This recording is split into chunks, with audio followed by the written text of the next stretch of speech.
Passionnés de voile et de course au large, bonjour et bienvenue dans ce nouvel épisode d'Actu Large, l'émission où je vous résume l'actualité de la course au large tous les mercredis à 18 h. Aujourd'hui, dans un premier temps, on va parler des mises à l'eau et des remises à l'eau de bateaux. Donc on va parler de ceux qui vont être remis à l'eau dans pas longtemps, enfin surtout un, et des deux bateaux qui vont être mis à l'eau, soit ce mois-ci, soit dans 2 mois. Voilà, il y a deux actualités comme ça. Dans un deuxième temps, on va parler des courses qui pourraient être maintenues malgré l'interdiction des sports même à huis clos. Donc pourquoi en fait on pourrait maintenir de la course au large alors que certains autres sports sont interdits. Donc les avantages qu'a la course au large, les atouts qu'elle a pour pouvoir être maintenue. Et surtout ça, une personne qui essaye de faire bouger les choses, qui aimerait voir les choses bouger et que la course au large revienne et que ce soit une des premières épreuves sportives à être autorisée. Donc quelqu'un que j'apprécie beaucoup, donc on va en parler. Dans un troisième temps, ça va être un moment qui a marqué ma vie de passionné de course au large. Vous allez voir, c'est un moment, vous allez revoir les images du coup, c'est un moment où je pense qu'il a marqué beaucoup de monde. Ça a été une longue nuit blanche quand même sur cette histoire. Le lendemain j'allais en course, c'était pas cool, mais bon. C'était tellement... Bon, il y avait beaucoup de pression à ce moment-là, c'était rigolo. Enfin rigolo oui et non. Pas rigolo pour celui qui a fini deuxième, mais voilà, c'était génial. Et dans un quatrième temps, ça sera un mercredi, un skipper du Vendée Globe. Et aujourd'hui, on va parler de quelqu'un que j'aime beaucoup, qui s'appelle Clyde Kremer, la copine de Tanguy. Voilà, et du coup, c'est parti.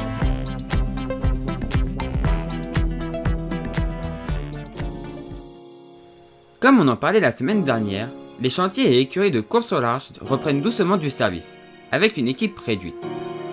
On voit actuellement quelques bateaux sortir des chantiers et être prêts pour une remise à l'eau dans les prochains jours. C'est le cas par exemple de la Micaline. D'autres voiliers n'ont jamais touché l'eau et vont le faire dans les prochains jours, semaines ou mois. Et je croyais pas si bien dire, parce qu'au moment où j'ai monté cette vidéo, je suis tombé sur les images de Corum l'Épargne à sa mise à l'eau. Donc Corum l'Épargne a été mis à l'eau le 5 mai 2020. Et le moins qu'on puisse dire, c'est que il est surprenant ce bateau. Architecturalement parlant, je sais pas. Je suis un peu choqué. Il a une forme, mais monstrueuse. Alors, je vais pas vous cacher que là, je suis pas encore en l'ayant vu aussi peu et tout, je peux pas encore trop analyser ce que ça peut faire. Je pense qu'on fera plutôt une analyse dans une semaine, dans l'Actu Large dans une semaine. Mais j'ai les photos sous les yeux là, et c'est monstrueux. C'est monstrueux. Il est assez spécial. En forme, il est assez spécial. Donc, on en parlera dans une semaine, mais voilà. Corum l'Épargne est à l'eau, donc le dernier bateau du Vendée Globe est à l'eau. Ça y est, c'est parti. Et ouais, ça peut donner quelque chose de très bien. Mais Corum n'est pas le seul voilier qui va toucher l'eau prochainement, car on a appris que Arkema 2 sera mis à l'eau en juillet. C'est un voilier que j'attends aussi de voir avec impatience, car j'aime bien la classe des Multi 50. Le voilier est actuellement en construction dans les hangars de l'Alou Multi, au Verdon-sur-Mer. Je vous montrerai les images quand on en aura dans Actu Large.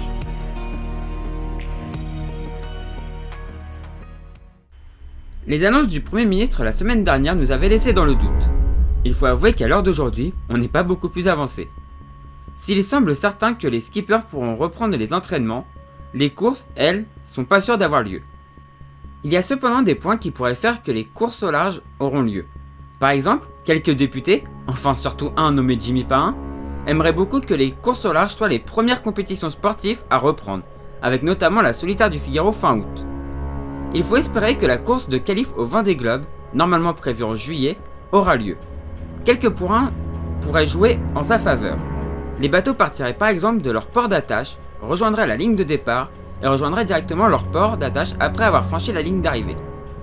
Cela éviterait un rassemblement de personnes au même endroit, même si on sait que les voiliers de course au large ont souvent le même port d'attache, mais ils n'arriveront pas tous en même temps. L'autre point qui ferait que les courses peuvent être maintenues, malgré la crise, c'est que les courses se déroulent en solitaire, ce qui va très bien avec la distanciation sociale. En règle générale, les courses, si elles sont maintenues, devront s'adapter notamment avec des villages réduits, filtrés aux entrées avec un nombre réduit de personnes sur le village ou pas de village du tout. Ce sera moins bien pour les sponsors qui auront moins de visibilité. Ce sera donc à nous les médias passionnés de parler le plus possible de la course et des sponsors pour leur offrir une bonne couverture médiatique du premier au dernier. Je le ferai avec un énorme plaisir sur cette chaîne.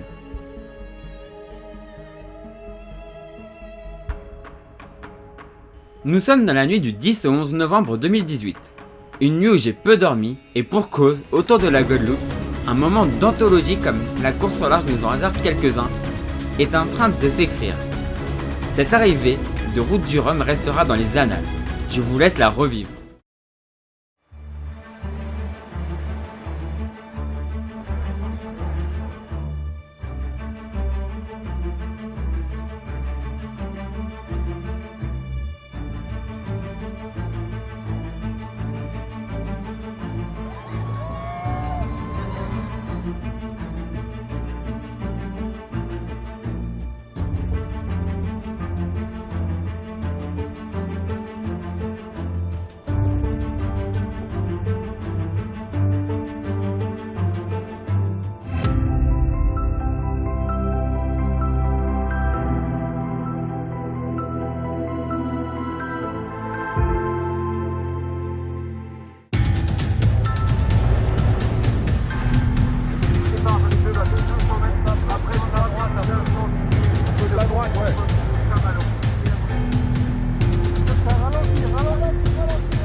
La ligne est franchie.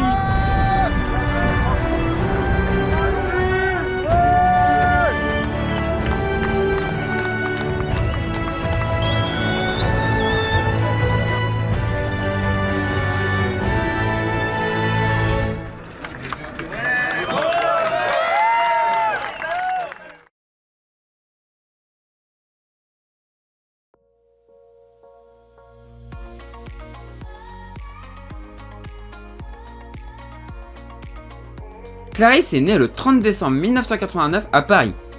Elle commence la régate à 15 ans, mais s'y adonne encore plus pendant ses études HEC. Elle sera même présidente du club de voile. Professionnellement, elle se destine à l'entrepreneuriat, c'est sûrement là qu'elle développera son don pour la communication. La course au large, elle, entrera dans sa vie grâce à une rencontre amoureuse avec Tanguy Le Turquet, qui participe à la Mini Transat de 2013 et 2015.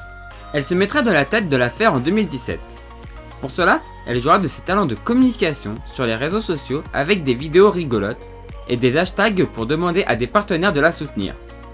En faisant tout cela, elle se fait une grosse communauté qui la suit encore aujourd'hui. Elle parviendra à avoir un bateau et à courir plusieurs courses avec de très beaux résultats comme une victoire sur la Mini Fastnet en double, une victoire aussi sur la Trans-Gascogne. Quant à la Mini Transat, elle la finira en deuxième position, ce qui confirme qu'elle a un très bon niveau. Et les images qu'elle diffusera après la course sont très plaisantes à regarder. Car on y voit une personne vraiment très heureuse d'être sur l'eau avec son bateau. Elle rentre ensuite dans le circuit professionnel en intégrant la classe Figaro, d'abord en Figaro 2, où elle prend le départ de la Transat AG2R avec Tanguy. Tous les deux seront d'accord à l'arrivée pour ne pas la refaire ensemble, car ils se trouvent moins performants quand ils sont tous les deux. Ils la finiront en 14e position. En 2019, Clarisse continue sur le circuit Figaro avec le nouveau Figaro 3. Elle ira jusqu'à la Solitaire du Figaro, où j'ai pu la suivre de près. Elle finira 27ème, devançant Tanguy, qui s'était échoué sur l'étape 3 à Aurigny. C'était la dernière course en Figaro, car en novembre 2018, elle devient skipper d'un projet Vendée Globe avec Banque Populaire. C'était une énorme surprise pour tout le monde. Parlons du bateau. C'est un voilier que j'adore et sur lequel je rêve de naviguer un jour. Ce plan VPLP de 2011 n'est autre que l'ancien Massif, vainqueur du Vendée Globe 2012-2013 et de la Route du Rhum 2014. Sur le Vendée Globe 2016-2017, il abandonne dans le Pacifique Sud aux mains de Paul Meillat suite à un problème de vérin de quille. C'est un super voilier, rapide même sans foil. Il nous l'a montré sur la Transat Jacques Vabre 2019 en ne se faisant pas trop distancer par les foilers jusqu'à ce que les conditions soient vraiment trop avantageuses pour les foilers. Je pense que la présence de Armand Lecléache, qui a fait le Vendée Globe 2012-2013 sur un sister ship, y a joué aussi pour beaucoup. C'est un bateau fiable, sécurisant et assez solide. Il a notamment résisté à une longue dérive dans l'Atlantique Nord. Clarisse, à son bord, a déjà fini 3ème de la Fastnet Race et 6ème de la Transat Jacques Vabre. Elle a aussi fait le convoyage retour de la Jacques Vabre en solitaire, ce qui a permis d'acquérir de l'expérience et se qualifier pour le Vendée Globe. Elle partira malheureusement avec peut-être un petit manque d'expérience, mais Clarisse nous a prouvé par le passé qu'elle savait mener un voilier rapidement et être performante quand on ne s'y attendait pas. je pense qu'elle peut faire un très bon résultat, voire même gagner parmi les non-foilers. Elle risque malheureusement d'être distancée par les foilers, notamment dans les mers du Sud. Elle partira avec un bateau bien optimisé et bien préparé par le team Banque Populaire. Clarisse sera je pense très suivie par le grand public car c'est un rayon de soleil très sympa et qui sait partager son bonheur d'être en mer. On la suivra avec énormément de plaisir dans Actu Large.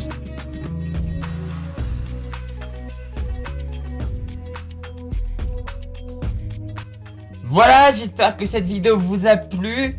Si vous êtes encore là, c'est que ça vous a plu. Donc n'hésitez pas à mettre un pouce en l'air, à la commenter et à la partager. Si vous êtes toujours pas abonné à la chaîne, n'hésitez pas à vous abonner. C'est en bas là, je sais plus à droite ou à gauche. Mais vous allez voir, c'est un bouton rouge, s'abonner. N'hésitez pas à aller vous abonner. Moi ça me fait toujours plus d'abonnés, ça me fait toujours plus de visibilité. C'est le meilleur moyen de me donner de la visibilité pour que je sois encore plus motivé à faire ce que je fais actuellement. Et si vous voulez aider financièrement la chaîne, parce que ça c'est important aussi, n'hésitez pas à les faire sur YouTube ou Tipeee. Les liens sont dans la description de la vidéo. Vous pouvez regarder une publicité ou une vidéo, ça ne vous coûte rien et moi ça me rapporte quelques centimes. Et si vous souhaitez faire un don, c'est possible aussi sur ces deux plateformes.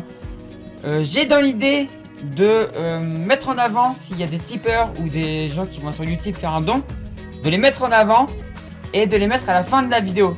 Donc en fait si j'ai un don ou ça, je mettrai le nom de la personne qui donne, enfin le pseudo, à la fin des vidéos. Voilà. Et puis moi du coup je vous dis à la prochaine pour la prochaine vidéo sur la chaîne Doria. Et du coup ciao tout le monde, ciao ciao ciao.